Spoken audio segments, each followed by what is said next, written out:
작품으로가 아니라 상품으로 얘기하자면 상품 하나 되는 것만으로도 너무나 힘든 거예요. 어려운 거예요. 그래서 삶이 힘든 거예요. 그런데 여러분, 이런 얘기를 들었어. 상품이 아니라 우리는 작품의 인생이 되어야 됩니다. 작품의 사람이 되어야 된답니다. 이런 얘기를 들었을 때 여러분들 도전을 받으세요? 아니면 마음에 상심이 끄세요? 좋은 얘기지만 별로 이렇게 유쾌하지 않아요? 유쾌하지 않잖아요. 그죠? 왜? 내 능력을 아는데, 내가 작품이 될 수 없는데, 오히려 나는 상품으로 되는 그 인생 자체 하나만으로도 너무나 벅차고 힘든데, 내 삶에 작은 문제만 하나만 생겨도, 갈등만 생겨도 내 인생에서 허우적거리는 게 난데, 우린데 어떻게 작품이 되라는 거야. 여러분, 맞아요. 우리는 이렇게 한 사람으로서의 역할을 감당하고 한 사람의 모습을 세워가는 것만으로도 벅차고 힘들어요. 근데 여러분 기억하셔야 될 것이 있어요. 뭐냐? 하나님께서는 여러분들을 단순히 상품이 아니라 작품으로 만드셨다는 거예요. 하나님의 작품으로 우리 커피와 교회를, 여러분을 세우셨다는 거예요. 여러분들은 그것을 믿으세요? 여러분 정말 그것을 믿으세요? 여러분, 그런데 이것을 믿어야 된다는 거예요. 알아야 된다는 거예요. 하나님이 여러분과 우리를, 커피와 교회를 상품이 아니라 최고의 작품으로 만드셨다는 거예요. 작품으로 계획해 놓으셨다는 거예요. 그러면 그것이 어떻게 가능하냐? 이 얘기를 봐야 되죠. 여러분 잘 아시는 얘기인데 혹시 그 사람 아세요? 그 닉 부이치치, 닉 부이치 맞죠? 닉 부이치치가 누군지 아세요? 여러분 아마 뭐 책이나 동영상에서 보셔서 알겠지만 이 친구는요 어렸을 때 태어날 때부터 두 팔이 어땠어요? 짧았어요. 다리도 없어요. 흔한 얘기로 세상으로 살아가기에는 매우 조건이 좋지 않은 친구였습니다. 그런데 그는 많은 고민과 고뇌가 있었겠죠. 어렸을 때 많은 상심이 있었겠죠. 그래서 중학생 때 여러 번 자살을 시도했대요. 그리고 스스로도 나는 쓸모가 없는 놈이라고 얘기를 했대요. 그리고 세상에서도 그를 쓸모있게 보지 않았었어요. 그런데 그의 부모는 그를 포기하지 않았죠. 그가 중학교 때 그 상태에서, 그 힘들고 어려운 상태에서 절망의 순간 하나님을 만나게 됩니다. 그리고 그가 어떻게 됐죠? 온 세계를 누비고 다녀요. 그 다리 없는 모습을 통해서 사람들 앞에 서서 그가 하나님을 친 거예요. 하나님을 말하고 있어요. 중국에는 그가 너무나 아름다운 가정을 세웠어요. 너무나 뛰어난 일들을 하고 있어요. 일반 사람들도 봤을 때 성공할 수 없는 그런 일들을 해내고 있어요. 또 한 사람이 있어요. 여러분 혹시 오프라 윈프리라고 아시나요? 오프라 윈프리. 흑인 여자예요. 근데 여러분 잘 아시는 것처럼 오프라 윈프리는 모델처럼 생기지도 않았어요. 그쵸? 매우 그냥 아줌마처럼 생겼어요. 그런데 이 오프라 윈프리가 여러분 잘 아시는 것처럼 지금 미국에서 가장 영향력 있는 여자 중에 한 명이에요. 그리고 기부를 가장 많이 하는 사람 중에 한 사람이고요. 그리고 그 오프라 윈프리가 버는 돈은 상상을 초월해요. 그런데 여러분 그 오프라 윈프리의 얘기를 잘 아실 거예요. 그녀는 미혼모의 딸로 아빠 얼굴도 모른 채 태어났어요. 그리고 여러분 잘 아시는 것처럼 그는 흑인이에요. 그리고 이쁘지도 않아요. 뛰어나지도 않아요. 그랬던 그녀가 유년 시절 온전한 가정에서 자라지 못했어요. 그러면서 어떻게 됐냐? 그는 할머니와 함께 컸고요. 더 나아가서는 엄마 집으로 이동했을 때는 동생들을 돌보면서 결국에는 마약에 빠지게 됩니다. 그리고 인생을 포기하죠. 방탕한 생활을 해요. 삶의 모든 것을 잃어버려요. 더 나아가서는 성폭력을 당해서 누구의 아이인지도 모르는 아이를 낳게 돼요.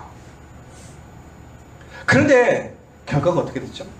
오프라 윈프리는 지금 미국에서 가장 돈 잘 버는 여자 중에 한 사람이에요. 가장 영향력 있는 한 사람이에요. 더 나아가서는 가장 많은 기부를 하는 사람 중에 한 사람이에요. 그녀의 삶이 어떻게 이렇게 드라마틱하게 바뀌었을까요? 닉 부이치치가 어떻게 그의 인생이 이렇게 바뀌게 되었을까요? 우리가 객관적인 기준으로 보면 그 사람들은 이러한 상품의 기준에도 부합되지 않는 사람이었어요. 그런데 그의 인생은 지금 어떻게 되느냐? 상품이 아닌 작품의 인생을 살고 있다는 거예요. 어떻게 그렇게 되었을까요? 바로 거기에는 바로 하나님을 의지함에 있었다는 거예요. 더 나아가서는 바로 예수를 포도나무로, 하나님을 농부로 인정하는 그의 삶의 변화가 있었다는 거죠. 오늘 말씀을 보세요. 15장 1절 다시 한 번만 같이 큰 목소리로 읽어볼게요. 준비 시작.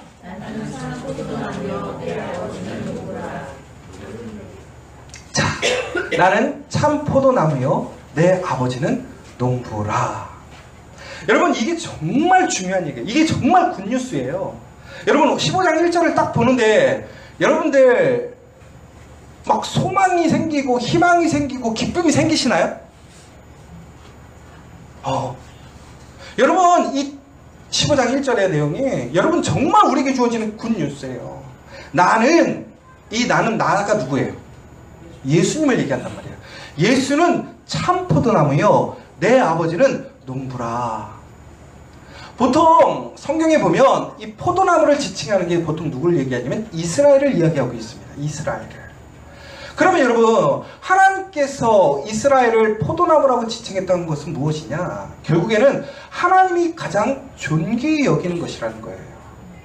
그리고 하나님은 무엇을 기뻐하시느냐? 그 포도나무가 열매 맺는 것을 기뻐하시더라는 거예요. 여러분, 혹시 농사를 지어보셨습니까? 아주 작은 농사라도. 저는요, 농사는 안 지어봤는데 닭을 부화를 시켜봤어요.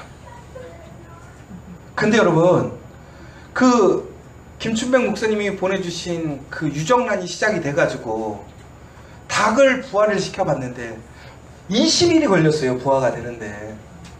근데 여러분, 그 20일 동안 그 닭을 부화시키면서 들어간 비용이 얼마인 줄 아세요? 몇십만 원이 들어갔어요. 그 뿅아리 사면 얼마인 줄 아세요? 2,000원에서 3,000원 밖에 안 해요. 여러분, 효율성으로 보자고요. 2,000원에서 3,000원 주면 뿅아리를 살 수 있는데 몇십만 원을 들이고 더 나아가서는 매일 수고했어요. 뭐냐면 시간마다 닭을 돌려줘야 된단 말이죠. 그런데 그것도요, 우리같이 고학력자들이 그렇잖아요? 4시간마다 한 번씩 돌려준단 말이에요. 안 돌려주면 욕먹어요. 그리고 여러분, 20일을 그 일을 했어요. 그런데 처음 해가지고 우리가 몇 마리 나왔죠? 2마리 나왔나? 처음엔 다 실패했나요? 5마리 나왔죠. 처음에 5마리가 나왔어요. 그러면 15,000원을 번 거예요. 세상적으로 보면 3,000원, 이제 비싸게 잡고 3,000원 잡고 15,000원을 번 거죠. 그러면 여러분, 이 15,000원을 벌기 위해서 여러분 몇십만 원을 투자하고 몇 시간을 투자했어요. 해야 돼요, 말아야 돼요? 해야 돼요, 말아야 돼요? 말아야 되죠. 근데 다음에 또 했어요. 우리 미친 척하고. 왜 또 했는지 아세요? 병아리가 알을 깨고 나오는데 그 기쁨이 지금까지 투자했던 몇십만 원보다 큰 거예요. 내가 그렇게 힘써서 거기에 생명이 태어나오니까 그 삐약삐약거리는 그 생명이 나오니까 몇십만 원이 아깝지 않은 거예요. 이게 바로 주인의 마음이에요. 하나님이 포도나무를 통해서 느끼시는 마음이 그 마음이라는 거예요. 하나님이 뭘 기뻐하시는 거예요? 사랑하는 포도나무가 있는데 그 포도나무가 열매를 맺는 거예요. 하나님 그게 너무나 기쁜 거야. 그게 하나님의 영광이 되는 거예요. 그런데 이 포도나무가 어떻게 되느냐? 열매를 못 맺는 거예요. 여러분, 성경을 나중에 잘 보세요. 포도나무라는 것을 성경에서 지칭할 때는 축복의 의미가 있을까요? 아니면 심판과 저주의 의미가 있을까요? 본래 의미는요, 축복이에요. 하나님의 작품을 만드시기 위한 복이었어요. 은혜였어요. 그런데 성경에서는 포도나무를 지칭할 땐 열매 맺지 못함으로 인해서 어떻게 되는 거예요? 불살라지는 거예요. 꺾이는 거예요. 잘려나가는 거예요. 종국에는 포도나무가 열매를 맺지 못함으로 인해서 어떻게 되는 거예요? 버려지는 거예요.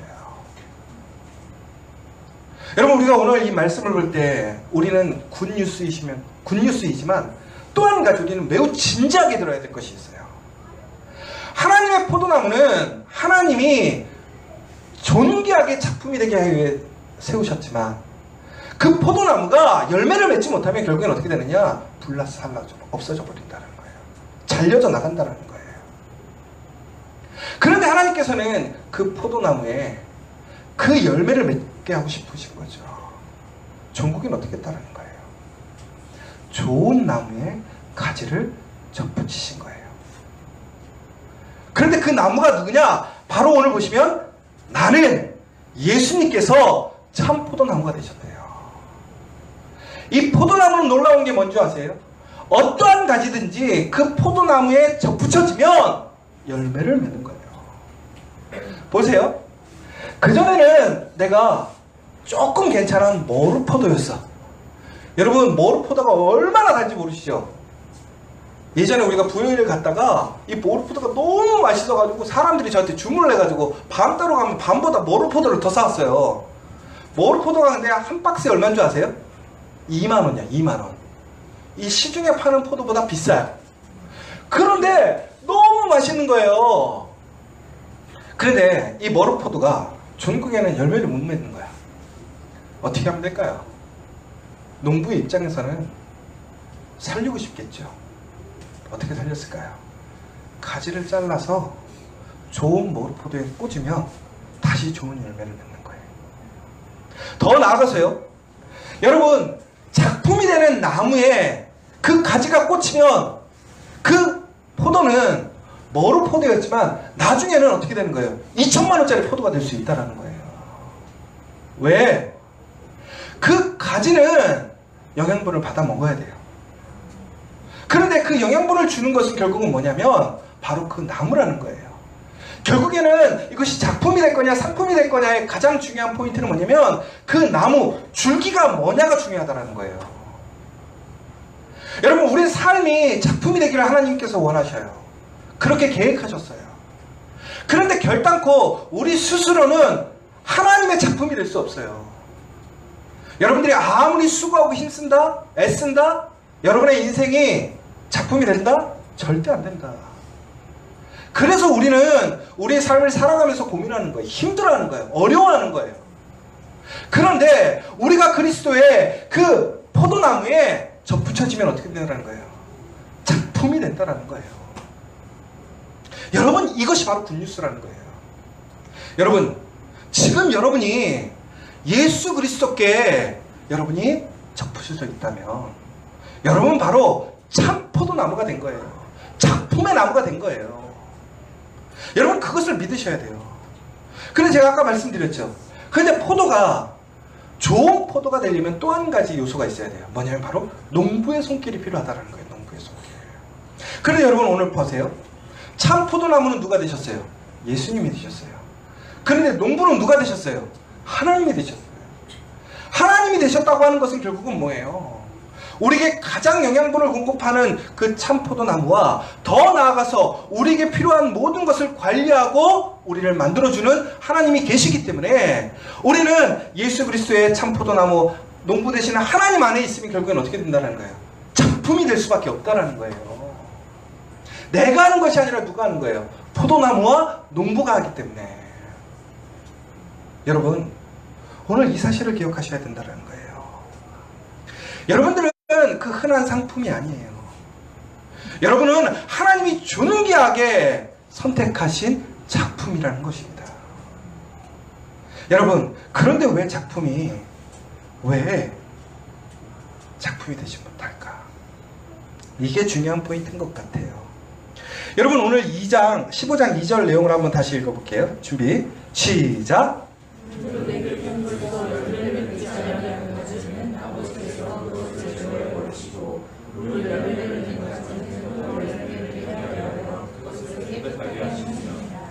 여러분, 15장 2절을 잘 읽어보세요. 천천히 읽어보세요. 물은 내게 붙어 있어 열매를 맺지 아니하는 가지는 아버지께서 그것을 제거해 버리시고. 그러니까 포도 열매가 맺히지 않는 가지는 제거해 버린대요. 그런데 무릇 열매를 맺는 가지는 더 열매를 맺게 하려 하여 그것을 깨끗하게 하시느니라. 그런데 여러분 보세요. 가지가 열매를 맺는 게 당연할까요? 열매를 맺는 게 아주 특별한 일일까요? 당연한 일이에요. 그러니까 오늘 여러분 보세요. 흔한 얘기로 부정적이고 어떤 심판의 의미가 앞에 나와 있어요. 15장 이전에 보면. 그렇죠? 그런데 이 내용은 결국은 무슨 얘기냐면 이것이 일반적인 게 아니라 비일반적인 얘기라는 거예요. 그렇기 때문에 어떻게 한다는 거예요? 제거해버린다는 거예요. 그러니까 일반적인 건 뭐예요? 포도나무가 원래는 열매를 맺는 게 일반적이라는 거예요. 상식이라는 거예요. 그러면 하나님이라는 그 농부가 예수라는 참 포도나무에 가지를 우리를 꽂았어요. 그러면 우리는 열매를 맺는 것이 상식이에요? 비상식이에요? 상식이라는 거예요. 그런데 열매를 맺지 않는 비상식적인 걸 어떻게 하는데 제거해버린다는, 가지를 친다라는 거예요. 자, 그러면 여러분 우리 한번 생각해 봅시다. 나는 열매를 맺고 있는가? 나의 삶은 열매를 맺고 있는가? 내가 열매를 맺지 못하고 있다면 이것은 상식인가 비상식인가? 여러분 정말 이거 고민해야 될 문제가 뭐냐면 우리는 열매 맺기를 정말 소망해요. 그쵸? 여기서 여러분의 인생이 열매 맺는 거 싫어하시는 분 계세요? 아무도 없어요. 열매 맺는 건 다 좋아해요. 더 좋은 열매, 정말 최고의 작품이 되는 열매를 맺고 싶어하는 것이 사람이에요. 하나님도 그렇게 창조하셨단 말이에요. 그런데 왜 열매를 못 맺느냐 이거예요. 이게 상식이고 이게 진리고 질서인데 왜 열매를 못 맺는 거예요? 누구에게 문제가 있는 거예요? 여러분, 우리는 열매 맺어야 되는 거예요. 열매 맺을 수밖에 없는 거예요. 열매를 맺으려고 쫓아다니지 않아도 우리는 열매를 맺을 수밖에 없는 거예요. 근데 조건이 있어요. 전제 조건이 있어요. 뭐냐? 첫 번째, 예수가 참 포도나무가 돼야 돼요. 여러분 왜 열매 맺지 못하는가? 잘 보세요. 여러분들의 영양분, 여러분들의 생명의 빨대를 여러분들이 어디에 꽂고 있는가를 지금 생각해 봐야 된다는 거예요. 여러분 정말로 예수에게 생명의 빨대를 꽂고 계십니까? 여러분의 그 생명의 줄기를 예수 그리스도께 지금 꽂고 계십니까? 여러분 그러면서 정말로 열매 맺기를 소망하고 계십니까? 여러분이 정말 예수에게 그 생명의 그 줄기를 꽂고 있다면 여러분은 열매 맺을 수밖에 없어요. 여러분 또 한 가지가 있어요. 가지치기가 필요하대요. 여러분 좋은 작품이 되기 위해서는요 선택과 집중이 필요해요. 가지를 쳐야 된대요. 정말 가지를 친다라는 게 여러분 어느 정도까지 쳐야 될까요? 여러분 저번에 나눠드렸던 산딸기 아시죠? 산딸기 가지 쳐야 열매 나오는 거 아시죠? 알려주셔야 돼요? 지금 산딸기 꼭 가지 치셔야 열매 나와요. 가지 안 치면 열매 절대 안 나와요. 포도도 마찬가지예요. 포도가요 보통 처음에 심으면요 한 4년 정도가 지나야 첫 열매가 나오는데요. 그 4년 동안 하는 게 뭐냐면 바로 가지치기예요. 그 가지치기를 하는 이유는 뭐냐면 영양분이 온전하게 하나의 열매로 가게끔 하는 거예요. 그런데 여러분 우리는 어때요? 우리의 삶 속에서 가지가 풍성한 게 좋아요? 가지가 하나인 게 좋아요? 저도 가지가 풍성한 게 좋아서 이것도 하고 저것도 하고 우리 사역을 많이 만들었어요. 근데 여러분 보세요. 포도 한 나무에 지금 가지를 쳐지 않고 상품을 만들었다고 칩시다. 근데 그 나무에 빼곡하게 포도가 꽉 찼어요. 근데 알이 씨알만 해. 작아. 시장에서 내가 딱 나가서 파니까 한 송이당 얼마 받냐면 2,000원씩 받을 수 있대. 저가 상품이래. 그래서 그 나무 하나 있는 걸 다 팔았어. 그래가지고 우리가 한 30만원 벌었다고 칩시다. 그럼 여러분의 인생에서 열매를 많이 맺어서 30만원의 가격을 얻었어. 잘한 거예요, 못한 거예요? 잘한 거지 뭐. 열심히 해가지고 열매를 맺었으니까. 그런데 여러분 가지를 계속 치는 거예요. 집중하는 거예요. 그 포도나무를 믿고 농부를 믿고 내가 가지를 치는 거예요. 그래서 결국에는 이 포도 한 송이를 얻었어. 그래서 시장에 나가서 팔았어. 얼마라고요? 2천만 원 벌었어. 여러분, 어떤 인생이 진짜 명을 맺는 인생이에요? 어떤 게 복받는 인생이에요? 어떤 게 정말 좋은 열매예요? 여러분, 많은 열매를 갖는 것이 중요한 것이 아니에요.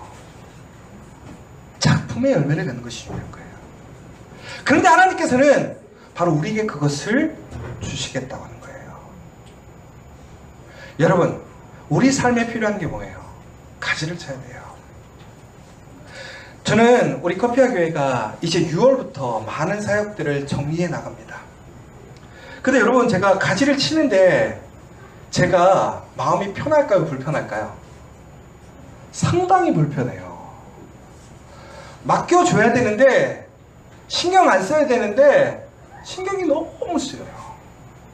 어제가 6월 1일이었어요. 여러분 아시죠? 어제가 6월 1일인 거는. 네. 그러면 저희가 6월 1일부터 지저스 커피를 이제는 위탁 교육을 시작했어요.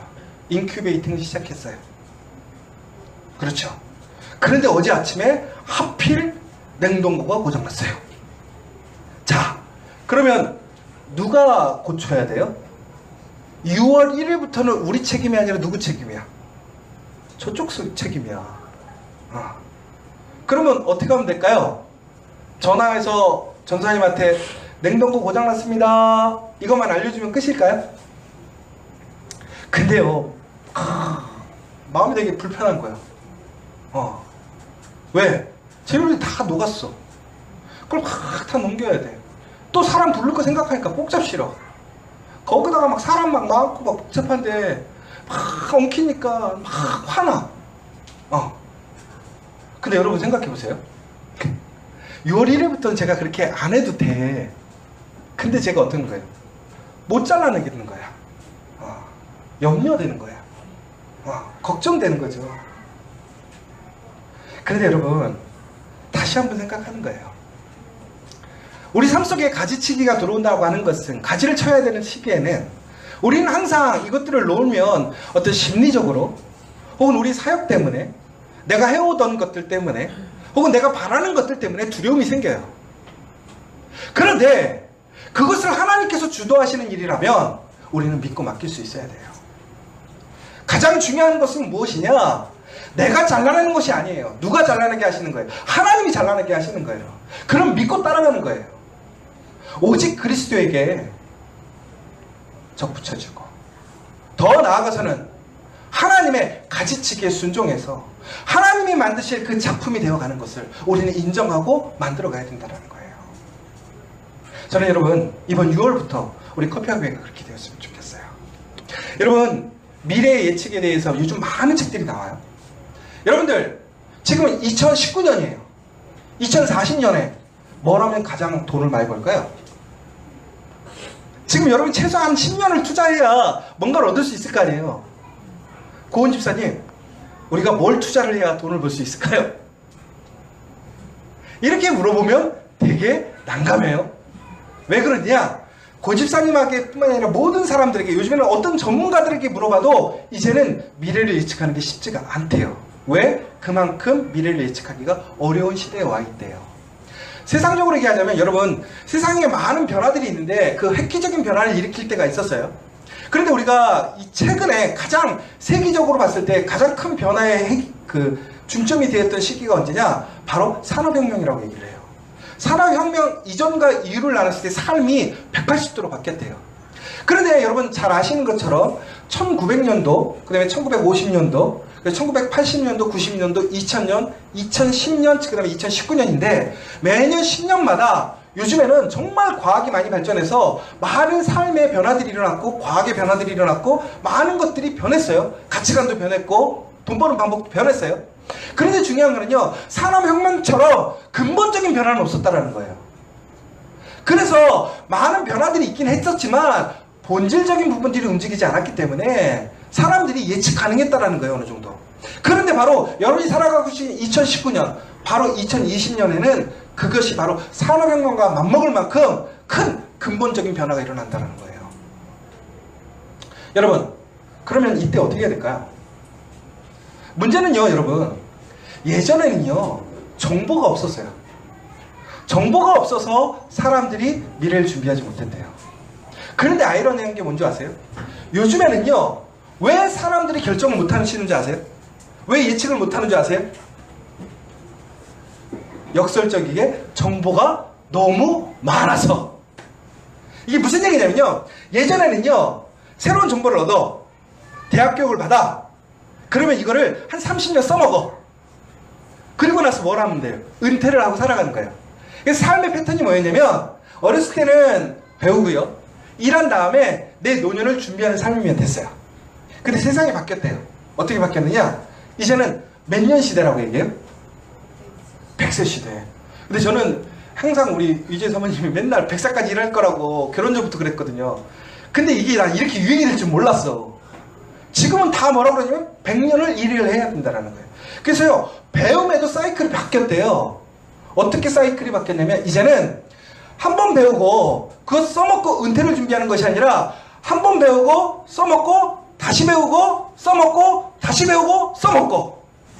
은퇴가 있다 없다? 없다. 그래서 예전에는 은퇴를 준비하는 가장 중요한 게 뭐였냐면 유형자산을 만드는 거였어요. 근데 유형자산의 의미가 없다는 거예요. 필요 없다는 거예요. 오히려 더 중요한 게 있대요. 뭐냐? 이제는 세상이 바뀌니까 어떻게 해야 돼요? 무형자산을 만들어야 된다는 거예요. 그래서 가장 좋은 게 뭐냐? 바로 나와 함께 계속 좋은 관계를 유지할 수 있는 사람을 만드는 게 중요해요. 여러분, 그래서 교회가 되게 중요한 거예요. 왜? 신뢰할 수 있고 나에게 도움이 될 수 있는 사람. 더 나아가서 여러분, 오늘 설교가 조금 긴데 조금만 더 할게요. 여러분, 결혼을 해야 될까요? 말아야 될까요? 우리 청년들이 저 뒤에 계시는데 결혼을 해야 돼요? 말아야 돼요? 근데 어떤 기사에 보니까 이런 얘기가 나왔어요. 결혼 안 하는 게 여자한테 유리하대. 여자들은 결혼 안 한 게 더 행복했대. 그런데 어떤 학자분이, 이제 초예측이라는 책에 보면 어떤 여자 학자분이, 미래 학자분이 계시는데, 그분이 이런 얘기를 했어요. 결혼을 하는 게 유리하대요. 왜 그런지 아세요? 바로 미래에는, 방금도 얘기 드렸잖아요. 계속 정보가 새로 생기기 때문에 그것을 습득하고 배우고 습득하고 배워야 되는데, 혼자서 하기에는 벅차다는 거예요. 왜? 혼자서 배우고 일하는데 일하는 사이에 배우는 기간이 없다는 거야. 근데 결혼을 하면 어떻게 되느냐? 맞벌이의 장점이 여기서 나온대요. 한 사람이 일할 때 한 사람은 배우는 거래요. 그리고 한 사람은 일하고 또 한 사람은 배우고. 그럼 결국은 어떻게 해? 한 팀이 계속 가게 되면 어떻게 된다는 거예요? 미래를 준비하기가 쉽다라는 거예요. 여러분, 맞벌이하기 위해 결혼하십시오. 이런 얘기가 아니야. 결국은 제가 하고 싶은 얘기는 뭐냐? 결론적으로, 여러분, 이처럼 정보가 많이 바뀌어. 정보를 배워도 끝이 없어. 그런데 문제는 뭐냐? 이제는 그래서 오히려 반대로 정말로 초엘리트, 그 정보를 분석하고 바라볼 수 있는 오히려 초엘리트 시대가 된대요. 그러니까 이제는 모든 사람들에게 정보가 다 오픈되지만 오히려 그 정보 가운데서 진짜와 가짜를 구별하고 정말 보석과 같은 정보를 구별할 수 있는 사람만이 어떻게 된다는 거예요. 미래 사회에는 그들의 삶을 작품처럼 살아갈 수 있게 된다는 거예요. 자, 여러분, 여기서 되게 중요한 거예요. 우리 커피와 교회의 비전에 대해 생각해 봤어요. 저는 항상 비전에 대해 생각해요. 우리 교회가 대형 교회로 가야 되느냐, 소형 교회로 가야 되느냐, 어떤 교육에 치중해야 되느냐. 그런데 결론은 이거예요. 바로 양으로 승부하는 게 아니라 질로 승부를 해야 된다는 거예요. 결국은 뭐냐? 우리 커피와 교회에는 여기 있는 한 사람 한 사람들이 결국은 뭐냐? 많은 열매를 맺는 것이 중요한 것이 아니라 작품이 되는 인생이 되면 된다는 거예요. 그것이 미래를 준비하는 삶이에요. 미래에 성공할 수 있는 삶이에요. 그러면 그 작품이 되기 위해서 우리가 뭘 준비해야 되는 거예요? 바로 예수 그리스도의 중심 안에서 하나님의 가지치기, 하나님의 관리를 받으면 된다는 거예요. 사랑하는 여러분, 우리 커피와 교회가 이제 6월부터 그런 교회가 되었으면 좋겠어요. 그런 작품을 만들기 위해 함께 힘쓰는 교회가 되었으면 좋겠어요. 종국에는 그 열매를 통해서 하나님께 감사하고 기뻐하고 하나님께 영광을 드리는 우리 믿음의 공동체 되기를 간절히 소망합니다. 이 시간 우리 함께 기도했으면 좋겠습니다. 여러분, 가지치기는 쉽지 않습니다. 내가 지금까지 준비했던 것을 내려놓는다는 거 쉽지 않습니다. 익숙한 거 내려놓는 거 쉽지 않습니다. 그러나 예수님이 우리의 참 포도나무가 되어주신다고 합니다. 더 나아가서 하나님이 우리의 농부가 되어주신다고 하십니다. 우리는 지금 최대한 노력해서 상품이 될 수는 있어요. 그러나 그것이 끝입니다. 그러나 우리가 예수 그리스도께 접붙여지고 하나님께서 우리를 관리하시고 우리의 모든 것을 주관하시면 우리의 삶은 작품이 될 것입니다. 우리 커피와 교회 그 작품을 세워가는 그러한 공동체 되기를 원합니다. 여기 있는 한 사람 한 사람들이 하나님의 걸작품이 되기를 원합니다. 그 소망으로, 그 비전으로 우리 함께 기도하여 나아갔으면 좋겠습니다. 오늘 이 시간 하나님 감사합니다. 나 같은 사람도 이제 하나님의 작품이 되게 해주심을 감사합니다. 우리 커피와 교회가 하나님의 걸작품이 되기를 원합니다. 우리의 가정이 하나님의 걸작품이 되기를 원합니다. 우리의 사업장이 정말 하나님의 놀라운 은혜를, 하나님의 영광을 나타내는 그러한 작품이 되기를 원합니다. 그러기 위하여 내가 주인이 아니라 그리스도가 주인이시고 하나님이 주인 되어 주시기를 원합니다. 오늘 이 시간 간절히 기도하면서 우리 성찬으로 나아가도록 하겠습니다. 우리 기도하겠습니다.